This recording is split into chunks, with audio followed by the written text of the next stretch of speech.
The reason we haven't got back to you with any more videos is Eugene had a problem with one of his eyes, one of his retina detached, and he's had a few problems with it, but he's got his sight back now, so we're back into it.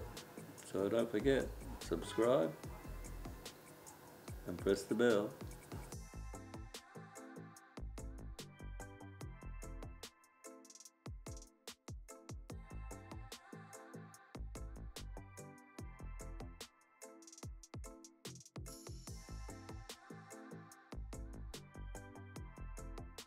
Hi guys, today I'm going to make video about my friend Shaun, and have a look. Just your shop.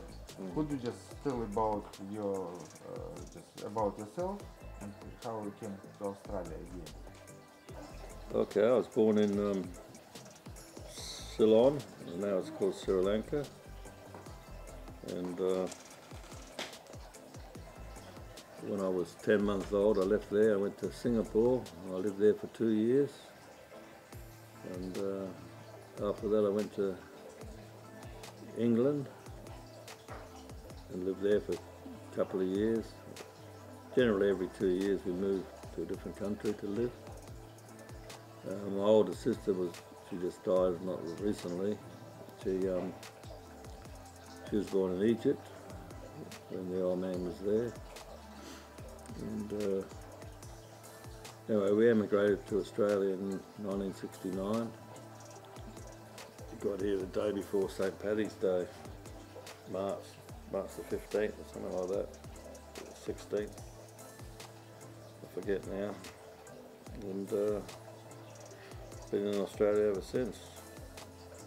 I've been on a few trips around the world since I've been here, and but you know, I like Australia a lot. It's a good place to live. Probably the best place to live. And yeah, I'll drink to that. Bloody water.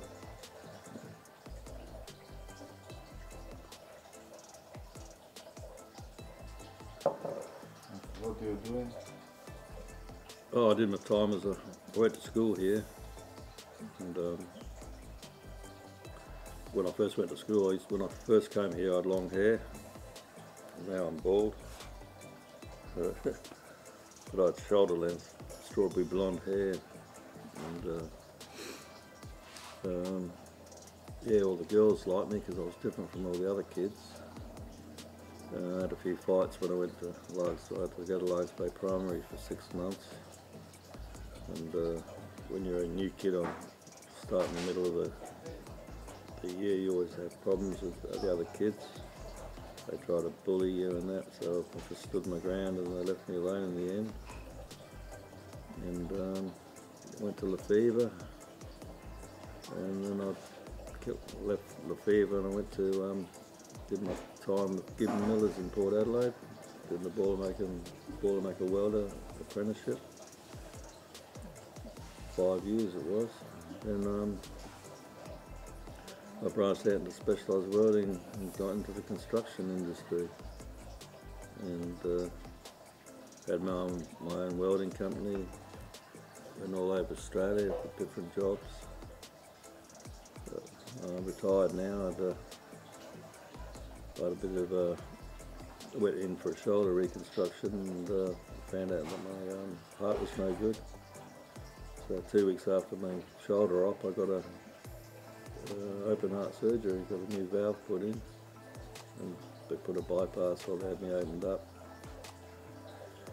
So after that I thought, oh, I'm not going to crawl into confined space much more.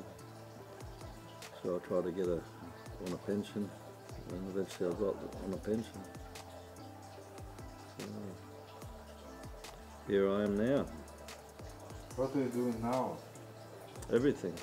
I don't know how I ever had time to work. For example?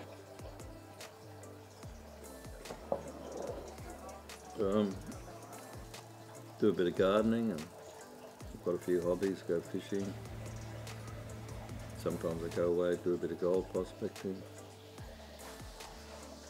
I've got myself a good boat, and I like eating seafood, so I go out and get some seafood every now and again. When we going to go prospecting?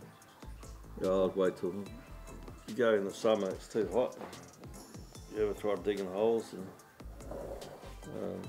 40-degree heat? Forget it. So you're better off going in winter time or just before winter.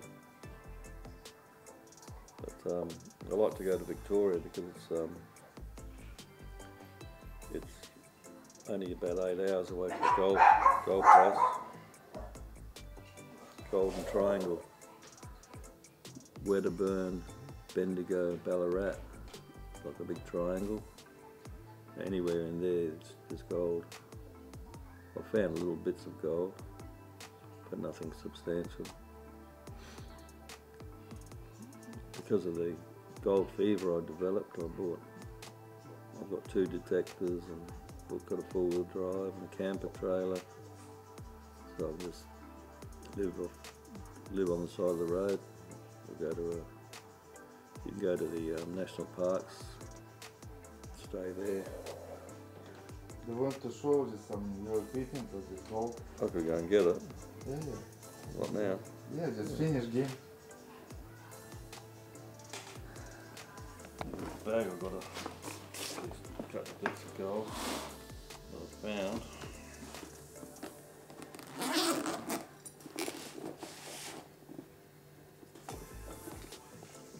There's some gold here. That's all gold. Even a little tiny bit like that.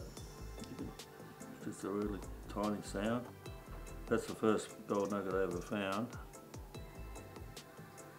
I found it in Wedderburn, Victoria. That gave me the gold fever. I went with a mate and he said, oh, he wanted to go halves with everything. I said, oh, listen mate. So you get a bit of gold? I said, we don't want to cut it in half. I said, so you keep what you find, I'll keep what I find. And if you find heaps and heaps and I don't find any, or vice versa, you know, maybe I'll throw a nugget your way or something. But what you keep's yours. So we agreed to that in the end. When I found that, he got really jealous. He was, oh, I should cut it in half. I said, no way. I said, I'm keeping that. It's my first bit of gold I've ever found. That's it there. Makes a nice noise when you drop it in, even them little bits.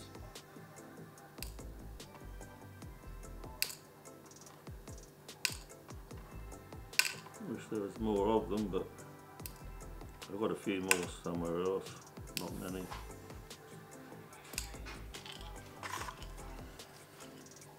Hobby. I found that in the top of up where on the border of Queensland, South Australia and New South Wales, and I reckon it's a stone axe, but I'm not sure, but it stood out. It looks like it's been handmade. Prehistoric thing, you know. Found that.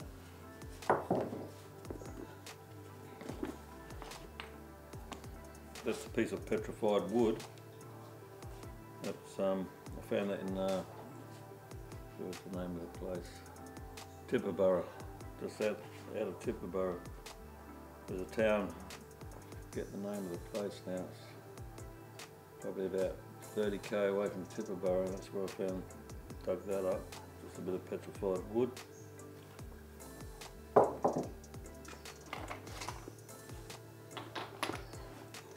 Yeah. I've got a few gemstones and stuff in here. Come from Queensland. I didn't get most of these. A friend gave me some. He's an Aboriginal guy. Used to go and get gemstones. And they put it in a tumbler and they tumble them. That's a beautiful piece. Looks like a universe in there. sorts of different things. Other than old sharps too. White pointed tooth, I like this one here, that's very unusual looking. But I don't know if anything's worth anything, it's just a little bit of a collection I got.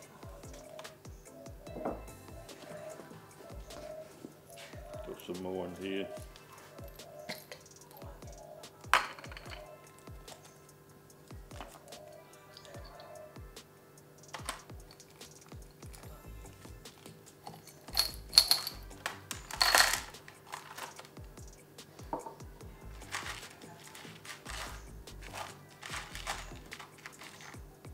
Bit of amethyst.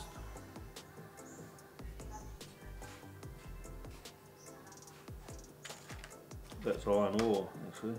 That bit there. It's been tumbled. We had an old cement mixer, used to throw everything in there, leave it for a few hours. Everything comes up shiny like that. It's a little magnet. Sticks to the iron ore.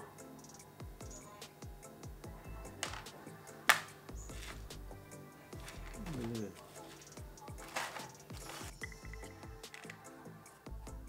It's a nice little nugget. That was found in Menzies. Is it gold? Yeah, take a look at that. Very noisy. Flick it around like that. Do it dry, but you're better off doing it with water.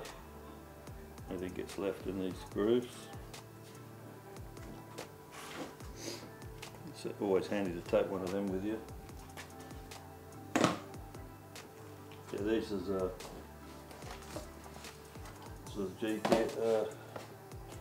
GPX 4500. When I bought it, cost me $6 grand. Now you can get them about half price. You wear all your backpack and everything and stretch it out.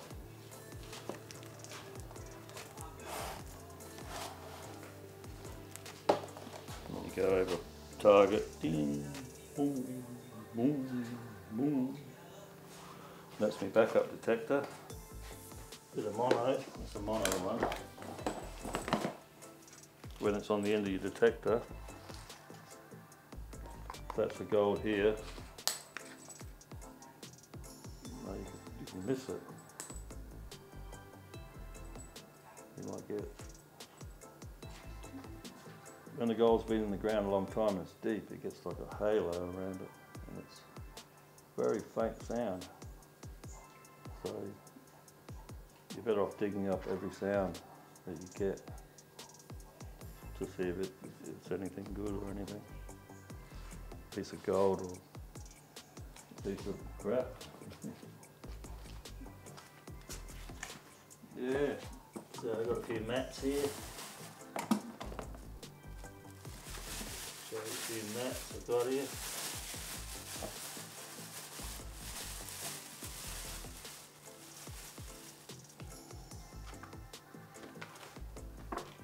This is a map of Wedderburn, Inglewood.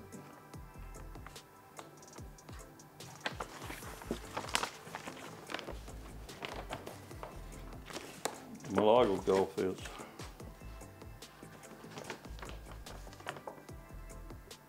And then, because you can go to where they found gold before, like those areas here, Humbug Hills, Chapel Gully, that's where a lot of diggings there. I was with this, I went to Wedderburn and with a friend of mine, and we went to this gold shop where you buy all this equipment, and they had a class of going out with high detectors, and we lobbed up at the shop and they said, oh, do you want to come out with us? We've got a few properties opened up, got permission to go on these properties. So we said, yeah, we'll come with you. And we went on one property and this guy found a 100-gram nugget. The first time he'd ever done it, and it was a good find. It's about three ounces of gold we found. The equivalent today was about 1,400 for an ounce. So we got about 3 or 4 grams worth of gold just on one afternoon.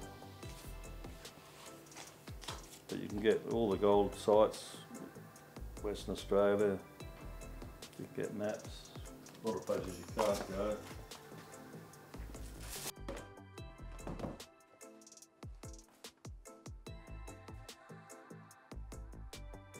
I'm lucky today. Sixes, Shaun! It's unusual, just we recorded. Good, huh? It's forever, yes, good. Okay, I will go.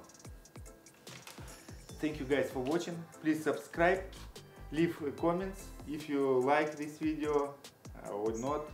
We will appreciate and film for you more. See you next time. Press the bell, okay?